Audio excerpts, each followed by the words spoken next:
All right, so we are back. I'm Cody Allen, your host of the Fill the Gap podcast. I don't know what episode this is. This is the second one we're shooting today. That's as much as I do know. I am here with my friend Brett. Brett is, what's your position technically at Lead? So hard. Janitor? To explain. Yeah, janitor, night shift, guy that cleans manager, up. Whatever, kind of everything. Brett works at the gym. We'll say you're one of the head trainers at Lead Performance, Blair, which episode will debut before this one. If you haven't seen it yet, go check it out. Right here in the Sacramento region, Placer County. Before we get into the episode, this episode is sponsored by Cuts Clothing. I am wearing one of maybe 15 or 20 Cuts A-Team hoodie. Maybe someday you'll get there, Brett. But I gave Brett a shirt, and look at he's rocking it now, the maraschino cherry elongated hem. Cuts Clothing, best men's, we call it work leisure, semi-casual apparel you think you can get on the market. They have a women's line.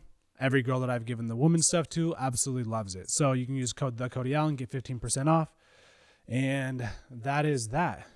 This is the nicest shirt I've worn in a long time, but I'm not getting paid to say that. Like, I put this shirt on and it's like, I'm going to wear this for the rest of the day. But I've seen how you dress. That doesn't speak to a lot of volumes. Like, you're like me. And I said that to somebody last night. I only wear free shit. Yeah. Yeah.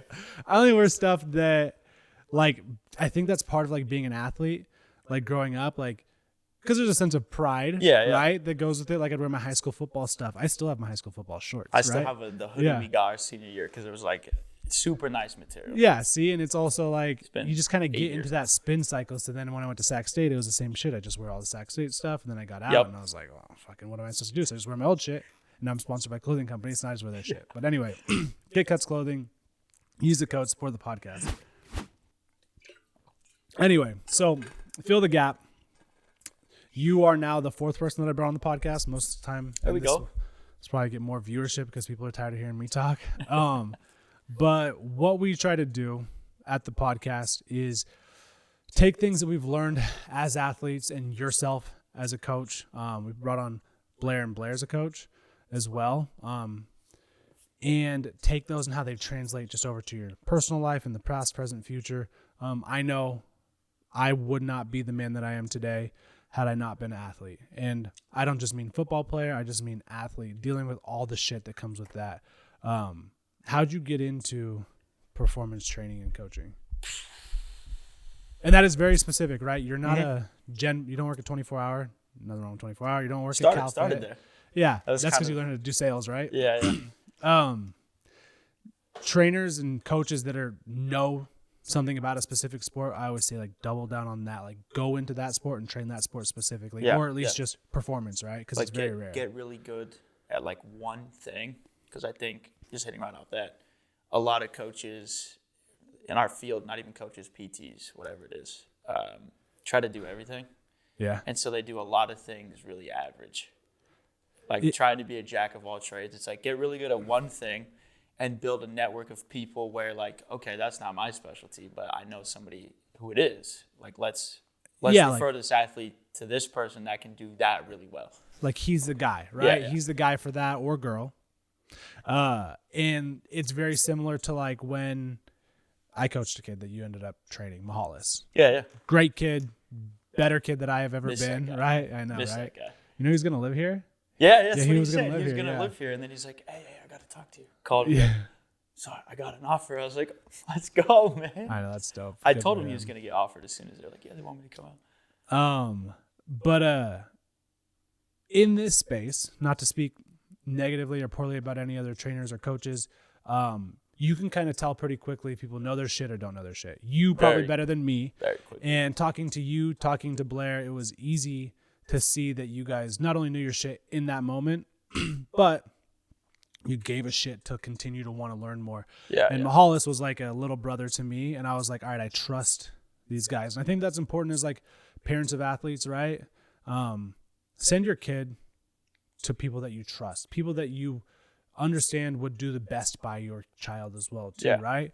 Because, and we'll talk about recruitment and the whole deal and how that kind of pertains to the rest of your life, because you deal with that a lot. You see a lot of kids that are coming to you probably for advice, on what I should do, what I should train.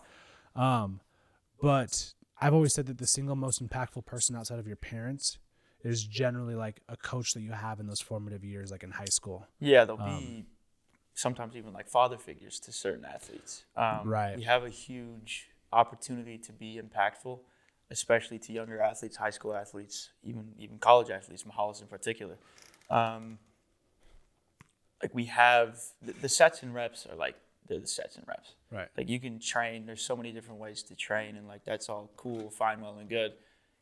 But like if you're bringing an athlete in and they hate, or like they're not enjoying the hour they're with you, like you could have the best program and it's not really gonna do much for them because they don't like what they're doing. So you have to cultivate an environment that they want to be in, and then you could have the most basic program in the world and they're gonna see great results. Right. But you have to be more than just, oh, okay, I'm really good at programming. I'm really good at strength and conditioning. It's like, I mean, like be more than that. Like be more, be a coach. Like have stories to tell. Have the ability to talk to somebody. Like connect with them more than just teaching them how to train. You see that a lot when you talk about programs in general. It's can you get the players to buy in, right? When I build companies, I'll ask somebody straight up in an interview, like how did you play in team sports, right? Because somebody that has bought into a program or an idea or a business or a person, like your coach, at any point, I feel like it has a better chance of being successful. And when you talk about like a culture and if you have the ability to get a kid to want to be there, right? You're talking about them buying into what you're earning their trust essentially, right? Yeah. Because they're bestowing a lot of the rest of their life, or at least like next few years, into you, and they trust you. So you talk about buy-in. You see it a lot of times just with like people who haven't necessarily played sports, that they don't even buy into themselves, right? Yeah. There are people that don't buy into their work. They're like, oh, I'm going to put in bare minimum because I don't really feel like I'm going to get much out of it, right? Then you see some other people, like myself included, right when I got out of playing football, I started working in banking. And I had the idea that no matter what job I had, I was going to be the best at it, right? So I was the best and probably biggest banker at the time. I was playing linebacker, right? On this little ass desk. Yeah. Stretching the shirts. Yeah, I used to get my suits from Express, so they're like fit tight on your arms. And I think it's that mentality that athletes have that really help them excel within the workspace if they can kind of find their It's funny that you say, too, when you stopped playing, like you were in banking. And like now, obviously, you're doing what you do now. Yeah. But it's vastly different. Like there was that transitional period where you were like kind of just, finding a job or working, kind of finding your way. And I think I saw, I don't know what it was, a story or post or something about this, where there's a lot of athletes that when they stop playing, there is this weird transitional period of like, now what? Like, now what do I do? That was a long time for me. Like, it wasn't like a lot of people think like that just happens overnight, or it's like, oh, you make a decision, you go on to the next part of your life. And yeah. I'll give you one of the books that I like co-authored. And it was a lot about what we're talking about today, but mostly how I was lost for like 7 years, 6 like years, 5 years for me. Yeah. And it was like, I was at a job that I wasn't happy in. I was doing something that I didn't really want to do. I didn't know that though. Yeah. And I was trying to find the thing that lit my soul, like being on a football field in corporate America. And I couldn't find that. So I found the next best thing, and that was working for myself. And you talk about like with athletes, generally it's a simple equation. More input, more output, right? There's other variables that come into it, but like the harder I work, the more playing time I get. The harder I work, the more successful I'm going to be. The harder I work, the better player I'm going to be. But it's not always that way in post-athlete life. It's not. And you find yourself as athletes, we run our head into a fucking wall for so long because we don't know how to work any other way. Yeah. And it's weird because people always praise hard work, and I'm not saying don't work hard, but a lot of times like just working hard isn't enough, because you can work hard and just bang your head into the wall, and if there's no results to show, it's like you're just grinding your knuckles away. And then kind of rounding it out back to the first question you asked of like, how did I get here? Like you said, it took like 7 years. For me, it was like 5 years, where after I stopped playing, I was like, bro, I don't know. I know I want to work with athletes in some way, shape, or form. I love training. I love lifting weights, but like, I don't know where to go now. I don't know what to do. I don't know how to get there. I started training in LA Fitness, and then eventually made the move here where I didn't really know anybody. And then, working hard, just grinding my knuckles away. eventually led to some opportunity. So like I had to kind of find a way to morph that athlete mentality of like, okay, I'm going to work hard on everything I do. I'm going to be, the best at wherever I'm at. I was working at Costco when I moved here because great company, COVID. by the way. Yeah, great company. Great company. If you're looking for a job in a pinch, go apply at Costco.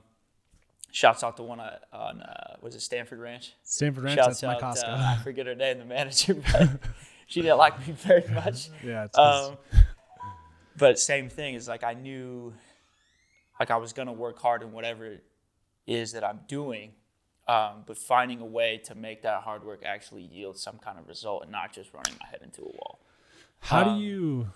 Sorry to cut you off, but how do you use the word hard work a few times now, right?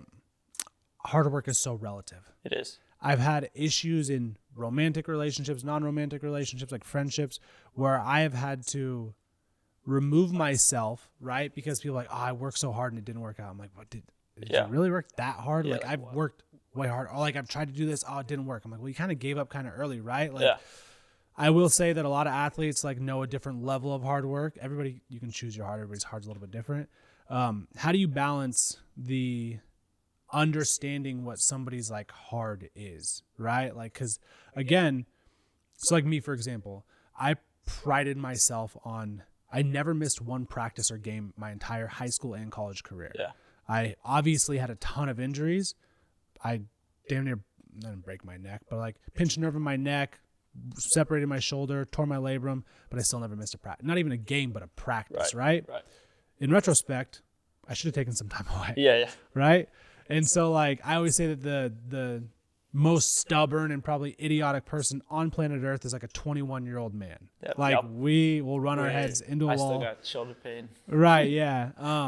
And so how have you been able to find that balance of like understanding someone's hard and how to know like when to push them a little bit further? Because that relates also in like life just in general. Yeah. And especially with kind of our field, we see so many different people from different walks of life. It's being able to kind of step in their shoes for a second and understand, like just asking questions like, how are you feeling today? What are you doing?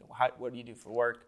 If we have a Gen Pop client, kind of understanding them and getting to know them and their background and their history, so I can better then, like I said, step into their shoes and figure out what may be like their limitations or what's holding them back or where they can actually go. Like for us, we can probably take a lot of physical pain. Like they talk about RPEs and like your overall exertion level. Like we can hit a 10 because we know what a 10 feels like. Like we ran, 12, 15 sprints, 30 seconds rest with pads on, in the 100-degree summers. Like we know what a 10 feels like physically. But then the flip side is maybe mentally we struggle with like certain things like displaying emotions and things like that. So that could be where our limiting factor is, whereas somebody else who's never really played sports, maybe they're a little bit more intellectual or something where they can display feelings or this or that, but they've never hit a physical 10. So maybe their limit is like when I throw them on an air bike, I'm like, hey, we're going to hit it. We're going to hit your threshold today. And they go and, they're like, okay, that's it. But they're barely breathing hard. It's like, and that's tough because different for different people, which is really interesting to think about of like, how can I better understand this person to find out like what hard work actually means to them? Because for me, it's different. Right. And that's a huge thing because people often ask, like I'm a firm believer that there's give and take to everything. Anything that you do in life, there's an expense to one thing. I put my phone on Do Not Disturb for an hour of this podcast, right? The expense is that my work life dips a little bit, right? There's so many amazing things that I learned playing football. There's so many amazing things I learned about myself. There's so much character that was built and revealed playing football. But when you look at the flip side of that, that came at the expense of showing weakness, showing my emotions, talking about some of the emotions that I'm dealing with, because as a young man playing football, we're often looked at and coached up to really be like, not necessarily ignore it, but like work through it, deal with it later, right? Like, oh, you're hurt right now. Like, focus up. Like, we got the next play to go on it's right always, now. It's always an afterthought. It's like next play or, Exactly, yeah. It's always an afterthought. It's never the top priority. And that's really like the basis of, and let me say that I wouldn't change it for the world. Yeah. I'm learning more about myself and I'm becoming a better, more well-rounded human now in my formative years, or older years. But there's always that balance, right? Where it's like, the podcast is called Fill the Gap because, like, I mean, you played safety, but playing linebacker, like, there is a way to fill a gap and there's a way to not, right? So let's say they're running, we won't get too technical, just a dive, right? A gap opens up. You can kind of like be a little bitch about it, which probably I shouldn't even be saying, and kind of like pussyfoot, and like you're going to get blown up by the fullback, right? Or you can, the best thing about that is like a half-ass effort is going to get you put on your back.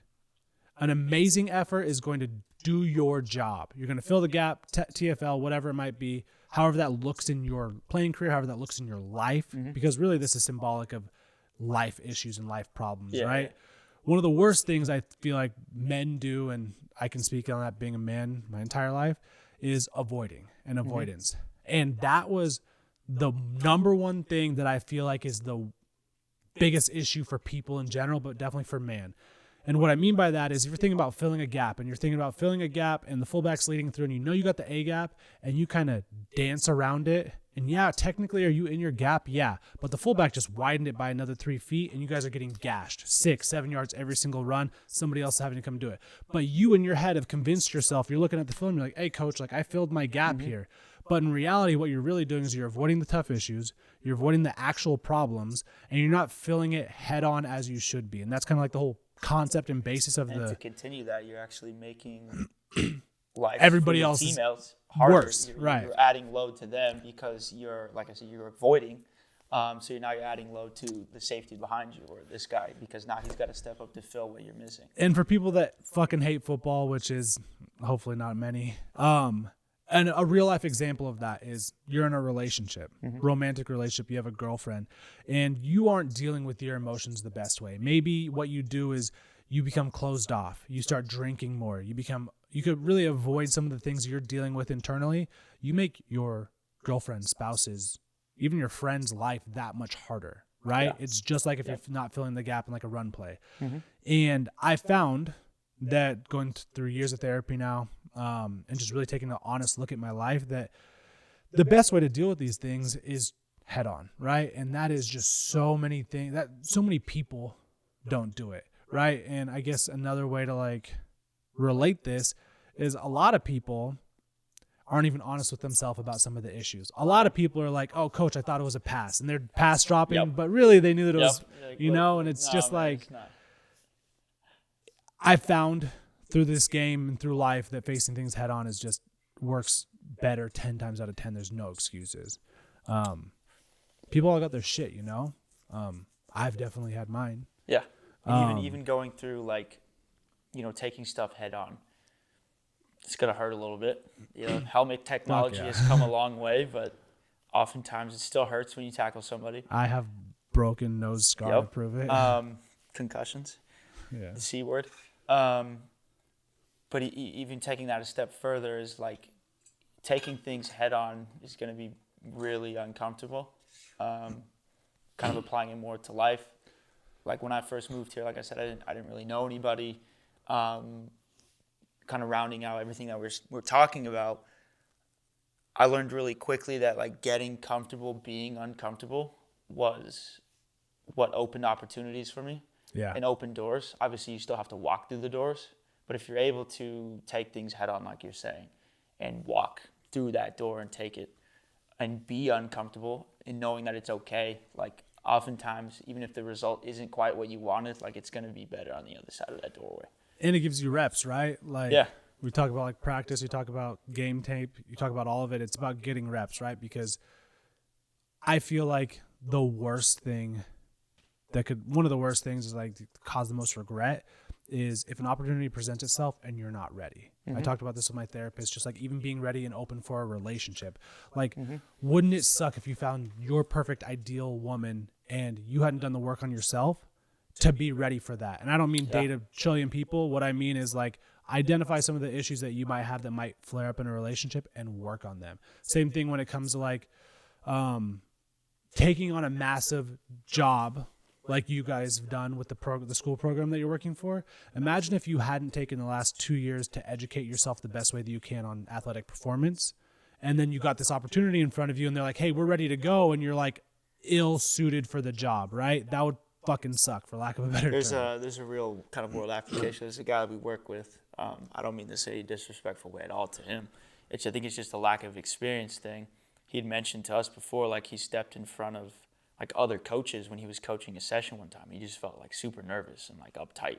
I was like, man, we have 100 athletes out there, and, 4 or 5 of their sport coaches, and then we're out there delegating everything. I was like, if I felt nervous in that moment, it's like I'm gonna lock up. Like there's over 100 people counting on us to do our job, and if you're uptight and so nervous you can't function well, it's like, be whatever it is, like have a belief that you can accomplish something, like have some kind of sense of self-efficacy in yourself, like, hey, I'm here, like they brought me in to do this, so I must be worth something at least. Like have a little air about you. It is the reps, and it is every single game. I would always get the butterflies. Like in high school, I did kick return too, so it's like didn't matter. I had return from sophomore year on. I had hundreds of kicks probably, and it was just every single time. But as soon as the first crack of the pads happened, it's like, all right, cool, nerves. Yeah.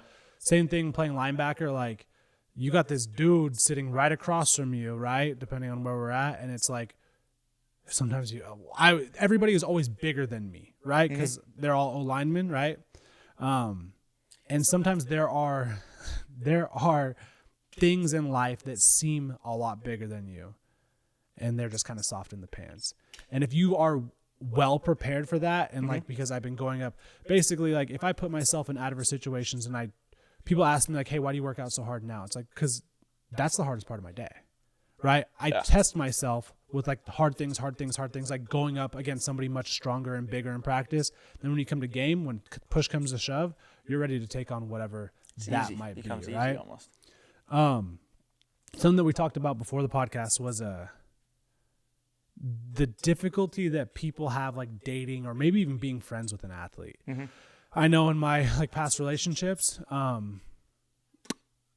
women didn't get me, right? They don't get why I want to wake up and work out before work. Like, oh, why don't you just take today off? And like there's give and take, right? Or like why I push so hard in my career, or why it's so important to me to be able to unplug on the weekends and do like football, and then even some of my friends, like I'm like, hey man, like, oh, let's go play football. Like, no, I'm past 30 now, I don't want to do that. Like I'm like, hey, like maybe you should try to do this, or maybe you should try to push yourself a little bit harder. Like, oh bro, I don't go to the gym anymore. Like, bro, I'm 35, like I don't go to the gym. Like it is what it is. Like I feel like that's so common to mail it in.